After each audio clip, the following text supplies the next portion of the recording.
Welcome to Behind the Black Curtain, an inspiring podcast that follows the story of Nikki Rowland's incredible journey.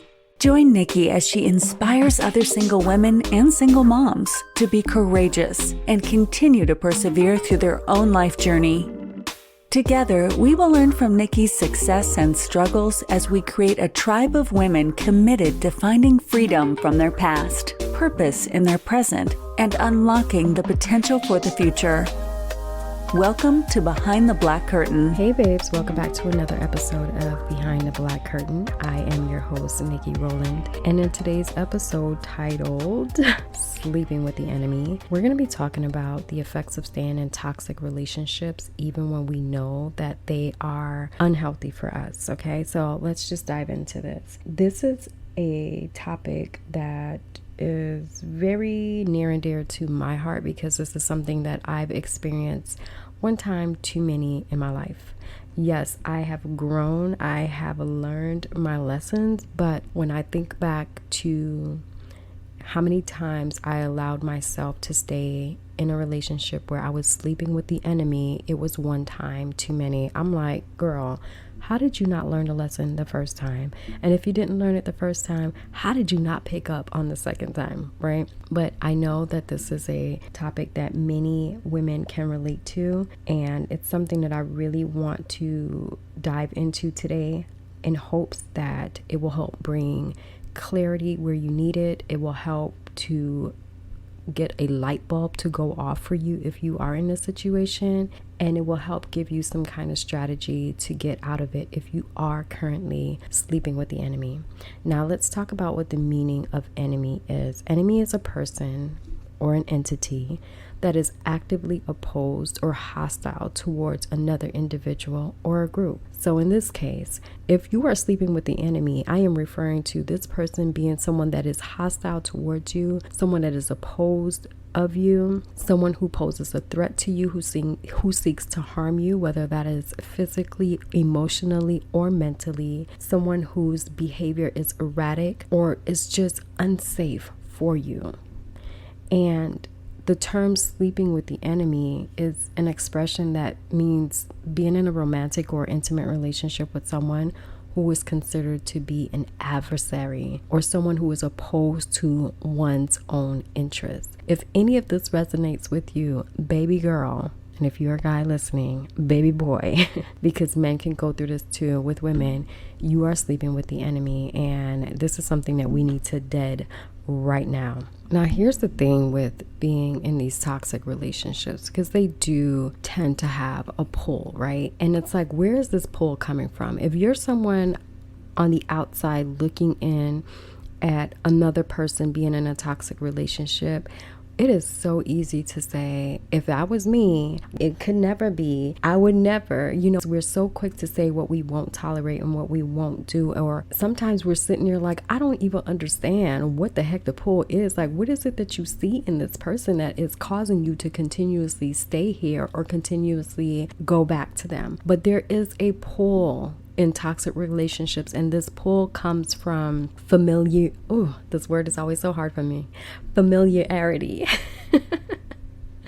Toxic relationships can have a powerful hold on us even when we're fully aware of their detrimental effects, right? And it's a pull from having a strong emotional connection with this person. It's the pull from having a fear of stepping into the unknown that keeps us attached to them. Because what happens is, especially if you've been with the person for a while, like some people, it only takes 6 months and that pull is so strong, it's hard for them to release them. But if you've been with somebody for a year and plus, you've grown such a strong bond with them, you've created so many memories with this person that it is hard to now release this. It is hard to even fathom being without them, what life would be like without them, what your daily life is like without them. Not only that, many of us, well, many people, I would say, because I don't have this fear anymore, but I was at this place at one point where I had a fear of, if I let him go, I'm probably going to be alone for the rest of my life. Like, what if I never find somebody else again? What if this is it? So we begin to justify why we stay If this person isn't hitting you, but they're verbally and emotionally abusive, we'll say things like, well, he's not hitting me, or she's not putting her hands on me, so I'm sure we can make this, we can work this out, we can make this better, we can get therapy. We start to find ways that we can fix this, because in our mind, in us justifying staying there, we start saying, well, it could be worse, and because it's not worse, then it can be fixed. And although this person is not working towards their healing and they're not working towards fixing the problem, we continue to soothe ourselves by saying, well, it is possible that they will get to the point where they see, I need to work on it. But what I've learned over the years is that when our desire to be in a relationship, when our desire to have a man, or if you're a man, your desire to have a woman is greater than your desire to be respected, you will eventually be dragged. And when you get to the point where you are validating, or you're trying to justify why you're continuing to stay in a relationship that is harming you, you're continuing to stay and sleep with the enemy. When you get to that point, your desire to have someone with you has become greater than you having self-respect and being respected. You're going to be dragged every single time. And what I've also learned is that people that are in relationships with someone that they don't respect, that they are hurting, and especially intentionally, because you know when you're hurting somebody. When someone is in a relationship and they're capable of treating someone that way, these are people that literally can sniff out low self-esteem. They can sniff out the low confidence. They can sniff out the lack of self-worth from a mile away, right? And they play on that. They know how to play on it. They know how to gaslight you. They know how to hit certain triggers for you, and then come back and make it seem like you're crazy, you're tripping, you're overreacting. But it's not that. They are able to sniff out the fact that your self-worth is so low, and they will sit and they will play on that. And so I want to drive home the fact that your desire to be in a relationship cannot be greater than your desire to be respected. Because if it is inevitable that you will be dragged. So you have to get to the point where you stop allowing your mind to excuse what you know is wrong. I believe that it is crucial that we acknowledge the signs of toxicity when we see them in relationships. This includes when you see poor behavior, consistent disregard for your feelings, lying, even cheating. It is important that you speak up and address the issues. And what I've grown to learn is that many people, especially women, play by the rule of what I don't know won't hurt me. And they tell themselves this so that they can escape actually acknowledging that there is a problem. They can get away with not speaking up on what they're seeing, because if they speak up, then you will have to actually deal with what's going on. But if I play dumb, and if I act like I don't realize what's going on, or if I act like it doesn't bother me, then we can just continue to skate by. But what you don't know does hurt you. And when you choose not to acknowledge that there's a problem, and you choose not to stand up for yourself, you are disregarding your own self-worth, your own self-value. You're disregarding your own peace that you deserve to have. And so yes, it does hurt you. You can't be afraid to know the truth about who you're dealing with and what's going on in your relationship. You cannot. And if you are afraid to know the truth and to know who this person really is and what's going on, this is a relationship that you should not be in. This is a clear sign that you are sleeping with the enemy. When we consistently find ourselves in situations where our needs and desires are undermined and devalued, it's a clear indication that the relationship is toxic. And you guys, it's just so essential to recognize and confront these behaviors. I can't say it enough. You have to recognize one and confront the behavior. When you choose not to speak up on it, you are making a clear declaration to the other person without even coming out and using your words, but you are clearly saying to them, I accept this. However you are treating me, as much pain that you are bringing upon me, as much disrespect that you are showing me, I accept it. Because I choose not to speak up on it, because I choose not to acknowledge it, I accept all that you are giving to me. So here's the thing. In healthy relationships, love and respect go hand in hand, right? So if someone truly loves you, They will have a high opinion of you, and they will avoid intentionally hurting you. Now, I am not saying that when someone loves you, they will never hurt you. They will never do something that will hurt you. We're human beings, and we all are going to make mistakes at some point, right? What I am saying is they will never intentionally try to hurt you. That is something that they will avoid as much as they can when they truly love you. They will have a high opinion of you. When someone has a high opinion of you, they respect you. They are not going to go out of their way to be disrespectful to you, to lie to you, to cheat on you.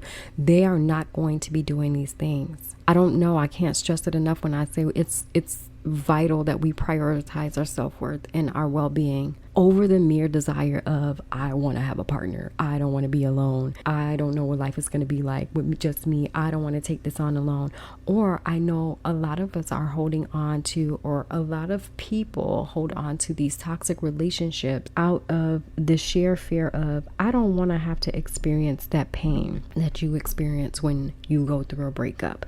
Because a breakup, I've read it before where it's like, going through a breakup is like going through a death, like experiencing a death. And personally, I can stand on that and say that is so factual. It is facts. It is like experiencing a death. I will never forget the last relationship that really literally brought me to my knees, because it was so painful going through that breakup, going through the heartache. And it's just different cycles that you end up going through, because you go through the disbelief, like, I can't even believe this just happened, to, oh, it's gonna be better, we're gonna get back together, it's gonna be okay, to then going to the realization, like, no, it's not gonna be better, it's not gonna be okay. And now I'm by myself, like, oh my gosh, what is going on? I'm doing life on my own now. Like, there's so many thoughts that go through your mind, and it's just like, well, how is this person able to just let me go? How is this person able to hurt me this way? We go through that pain, and it is, God, I don't even know how to explain how painful that last heartbreak was for me. But I felt like I literally felt my heart hurting. I had moments going through that healing process where I was okay one day, and I was accepting that this is what it is, and it was better for me anyway, because that relationship was toxic and I needed to let it go. So this is better for me anyway, and now I'm going to heal and I'm going to be better, and I've learned my lesson, to waking up the next day and just being heartbroken all over again. And I remember one instance where I was out pumping gas at the gas station. I went from I'm okay to literally bawling, crying like a baby as I stood there holding the pumping gas into my car, just crying uncontrollably. And this is the consequence. It's the consequence of accepting that I need to let go. And now I have to go through this grieving process, as painful as it is.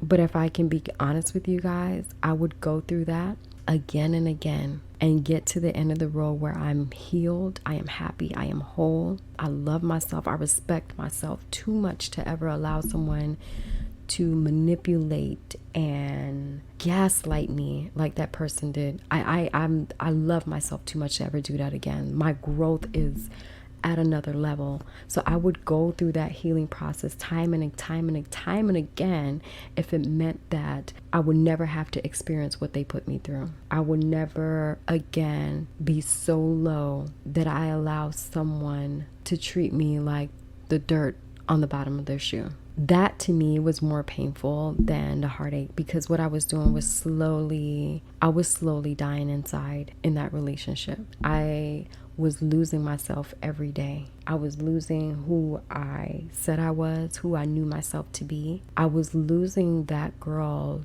and becoming and believing who this person started telling me I was.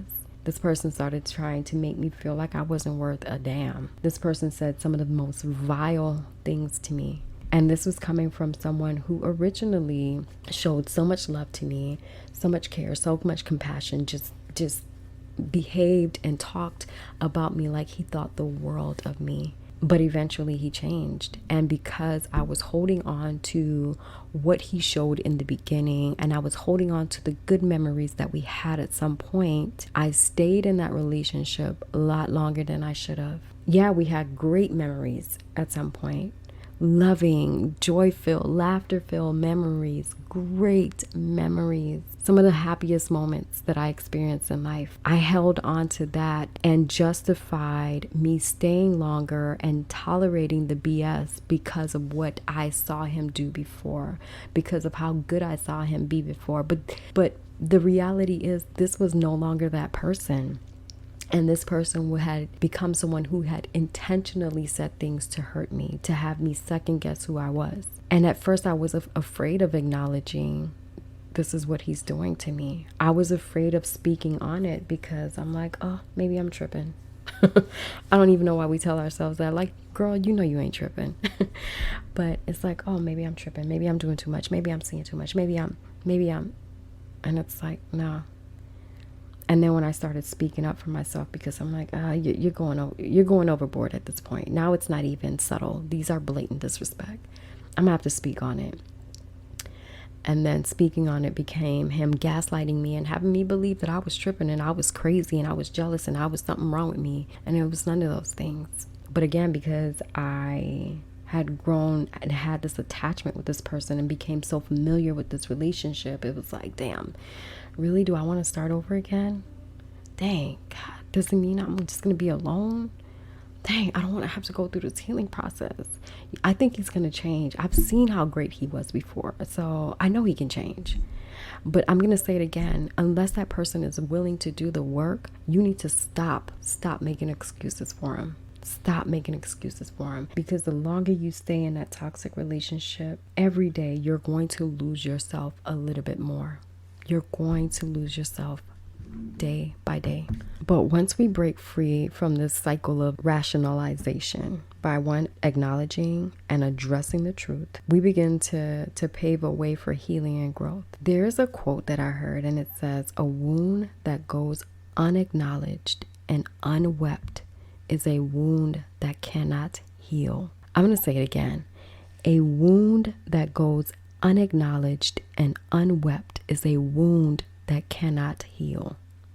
And I want y'all to heal. So unless you acknowledge what's going on, unless you allow yourself to feel it and go through it, that wound will not heal. So let's dive more into the pain of staying versus the pain of letting go. Staying in toxic relationships can cause immense emotional pain, but so does the process of letting go. There's pain on both ends, and I feel like it's a matter of you choosing which one you're willing to deal with. Are you willing to deal with the pain of letting go, which is going to take some time for you to heal and process what's gone on and so on and so forth? But at some point it comes to an end and you're happy, you're whole again, as long as you do the work, right? And you now have the chance of experiencing a healthy relationship versus choosing the pain of staying, which means it's going to continue to get worse, because the more you allow someone to disrespect you, the lower they're going to go with it.